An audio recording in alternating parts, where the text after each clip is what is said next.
Okay, in the last lesson, we were going to learn how to use a Bode plot to determine the stability of a system.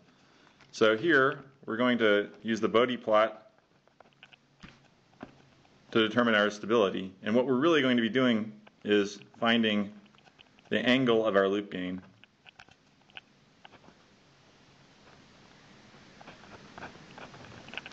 when the magnitude of our loop gain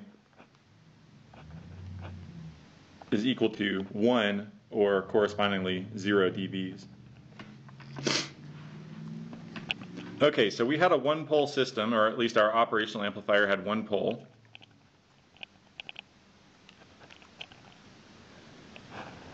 So we're going to draw our Bode plot.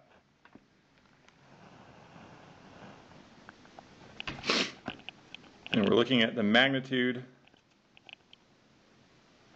of A of S. This is our open loop gain, or just the gain of the amplifier. And we know that it has one pole, so it comes out here to some frequency where the pole is, omega P1, and then starts rolling off at 20 dBs per decade.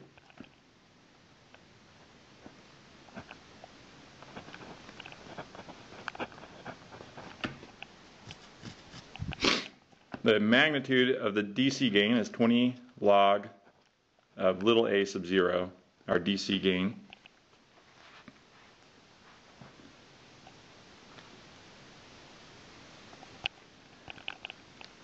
Now, correspondingly, if we were to draw our phase plot,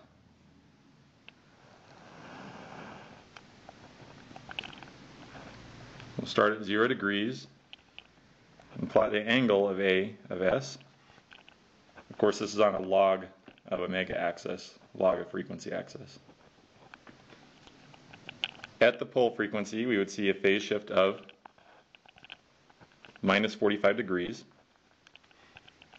And far away from the pole frequency, we would see a phase shift of minus 90 degrees.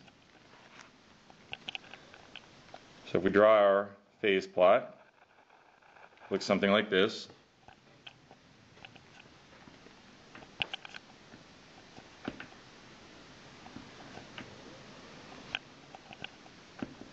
Now let's say that we're using this in a closed loop system, and we have a closed loop gain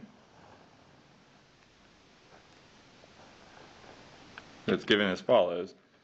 So this closed loop gain has a DC magnitude of A sub 0.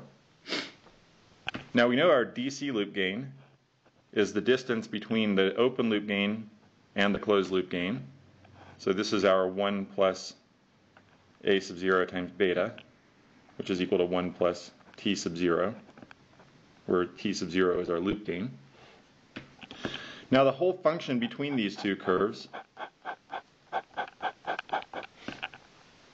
is equal to T of S, so our loop gain has some frequency dependence.